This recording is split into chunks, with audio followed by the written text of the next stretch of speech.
Salut à tous. Aujourd'hui, vidéo hyper rapide parce que c'est une plante hyper rapide de croissance et hyper rapide, on va dire au niveau de culture, elle ne dure pas très longtemps, donc je te parle de Drosera burmani.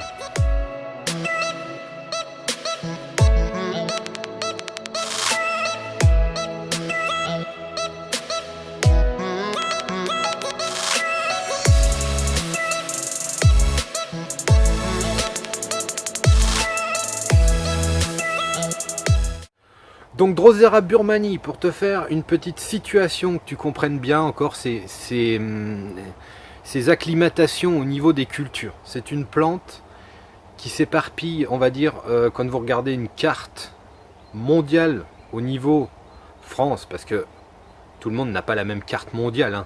On situe toujours son pays au milieu de la carte par rapport au pays qu'on parle, on va dire. Donc la France, on la met toujours en face. Donc si tu es d'un autre pays, voilà, les cartes mondiales sont pas identiques. Donc avec la France en situation centrale, si tu regardes la partie de droite, donc la partie est du monde, Drosera burmani se trouve sur l'Australie, sur le Japon, sur la Chine, sur l'Inde et sur l'Asie du Sud-Est. Donc Drosera burmani, comme tu le comprends, a différentes formes, donc peut s'adapter à différents climats, hein, suivant la variété. Il y en a qui sont plus ou moins tropicales, mais on va dire que ça s'adapte à différents climats. Et pourquoi ça va s'adapter à différents climats? Ta Drosera burmani, tu la cultives comme tu veux. Si tu la cultives en terrarium, c'est ses conditions optimum. Drosera burmani, on le rappelle, reste une plante tropicale, mais c'est une plante annuelle. Donc annuelle, finalement, tu n'as pas trop de choses à respecter au niveau température de l'hiver. Si tu le cultives en terrarium, c'est des plantes tropicales. Donc si tu l'as en terrarium, la plante va rester beaucoup plus longtemps que si tu la cultives en serre tempérée. Ce qu'il faut faire attention quand tu la cultives en terrarium, c'est que Drosera burmani peut être très vite envahissant. Donc si tu laisses les inflorescences monter à graines et mûrir les graines, après ça s'éparpille dans ton terrarium et après c'est une catastrophe à gérer. Donc soit tu gardes burmani et tu coupes les fleurs pour éviter cette propagation rapide dans ton terrarium, soit ça te plaît et tu la laisses se multiplier de partout. Moi pour ma part,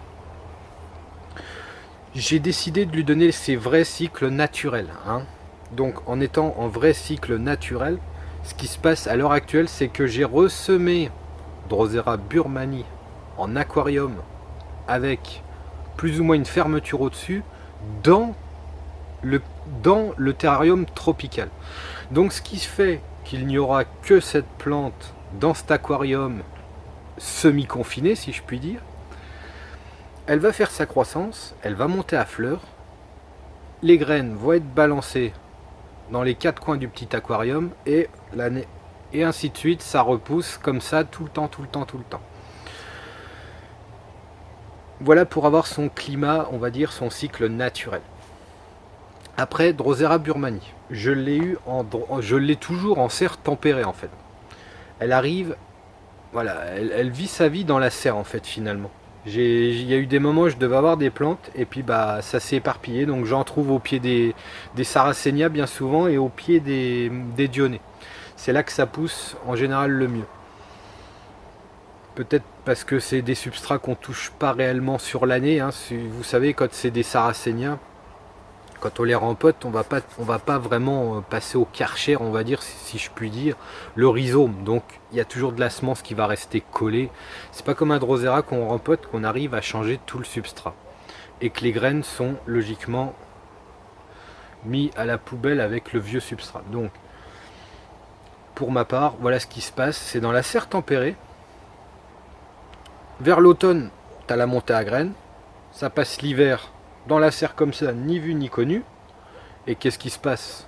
À partir de là, à partir de mai, je commence à avoir des petites à droite à gauche qui poussent dans la serre. Et voilà, ça suit son cours comme ça. Donc, si tu veux cultiver Drosera burmani, tu peux en tempérer. Donc il faudra que tu l'installes. Et attention, il faut que tu l'installes quand même. Il lui faut un démarrage de pousse sauf si tu fais à partir de semis, mais une fois que tu as les plantules, que tu veux les démarrer plus tôt que prévu, tu les démarres à aller dans les 20 degrés pour que ça germe correctement. Ce qu'il faut savoir, c'est que le complexe des annuelles asiatiques, si je puis dire, à part Céciflora et Burmanie, tu arrives à plus ou moins la faire germer et à la garder dans des climats tempérés et à la faire germer à des températures un petit peu plus basses. Si après tu pars dans les complexes indica, et quand je dis complexe indica, je vais insister sur indica parce que les complexes indica, ça ne comprend pas que indica vert, indica Hong Kong ou compagnie. Ça n'existe plus réellement. Aujourd'hui, tu as l'indica qui est la souche qu'on a toujours eue, mais maintenant, tu as Serpens, tu as Cuculata, enfin je vais pas tous te les donner, hein. Il suffit que tu fasses une petite recherche sur internet, tu tapes complexe indica, ça va te donner, c'est tous les annuels qui montent en érigé, on va dire, avec des longues feuilles très longues, et ceux-là vont demander beaucoup plus de température pour la germination. Ce n'est pas le sujet, je voulais juste te faire la différence entre les petites annuelles à rosette, donc Drosera burmanii. Il y a un truc qui me vient en tête, c'est la Drosera qui a le mouvement le plus rapide du complexe Drosera. Si je ne me trompe pas, la feuille peut se replier en 30 secondes. C'est vraiment la plus rapide, elle est annuelle, donc croissance rapide, hein, elle pousse extrêmement vite quand elle a des températures entre 20 et 30 degrés, elle pousse à une vitesse grand V. Pour le substrat, Drosera burmanii, moi maintenant, malgré qu'elle pousse dans les pots des Dionnées et compagnie, hein, c'est de la tourbe avec un peu de perlite, hein, ça marche comme ça, il n'y a pas de souci. Mais pour lui redonner ses réelles conditions, en fait, le meilleur, hein, comme j'ai installé ça en terrarium, le meilleur c'est du 50-50 tourbe sabre. Voilà, c'est le substrat, on va dire, le mieux, le plus adapté dans son milieu naturel.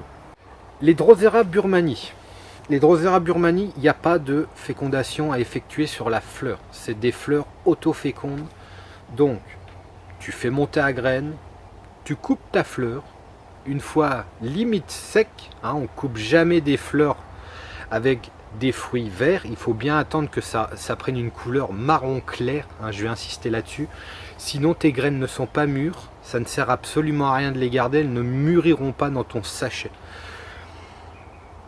Donc voilà un petit peu, voilà pour que tu aies le cycle complet. C'est même pas la peine d'essayer le bouturage de feuilles, ça va être trop long, hein. Le temps que tu aies ta plante qui pousse, tu vas avoir une plante potable avec une belle plante adulte, on va dire juin-juillet, le temps que tu fasses les boutures, on va se trouver en septembre, ta plante elle aura jamais le temps de pousser en climat tempéré. Personnellement, j'ai jamais essayé de bouture sur les Drosera annuels, je sais même pas si ça existe, mais voilà, le SMI est pour moi la seule solution de ce complexe-là. C'est hyper rapide, hein, la plante elle dure allez, 6 mois en gros, et après tu la renouvelles. Donc si tu l'as en terrarium, ça c'est quelque chose que je pourrais pas te répondre à l'heure actuelle, mais peut-être qu'en terrarium, avec une bonne lumière, hein, une bonne rampe à LED, hein, puis faites attention avec les rampes à LED, hein, il y en existe plein différentes. Vous avez les lampes LED qui vont retaper le spectre du soleil, il y en a qui sont plus adaptés pour le népenthes comme ça. Voilà un petit peu la différence au niveau des éclairages artificiels sous LED. Donc si tu as un bon éclairage, et Drosera burmanii se plaît très bien en plein soleil, hein, ce n'est pas une plante d'ombre malgré qu'elle soit tropicale. Le plein soleil est le meilleur, c'est là qu'elle va avoir des tentacules, le bout des tentacules bien rouge. Sauf si bien sûr tu as les variétés vertes, hein. Il existe une variété verte Drosera burmanii, donc celle-là restera verte. Donc voilà, c'est à mon avis en climat tropical, avec un 20-25 degrés constamment toute l'année. Donc si tu veux un terme un peu plus design, terrarium lowland, tu auras un renouvellement sans arrêt. Sans arrêt. C'est la première fleur, elle va faire tomber les graines. Au bout d'un mois, tu vas commencer à voir les petits qui poussent, machin. Donc à mon avis, tu en as toute l'année si tu as un bon éclairage et une température constante. Donc voilà, je m'arrête là. Ça suffit pour Birmanie, c'est vraiment un sujet très court. Sur ce, je te dis à la prochaine vidéo et en attendant, portez-vous bien.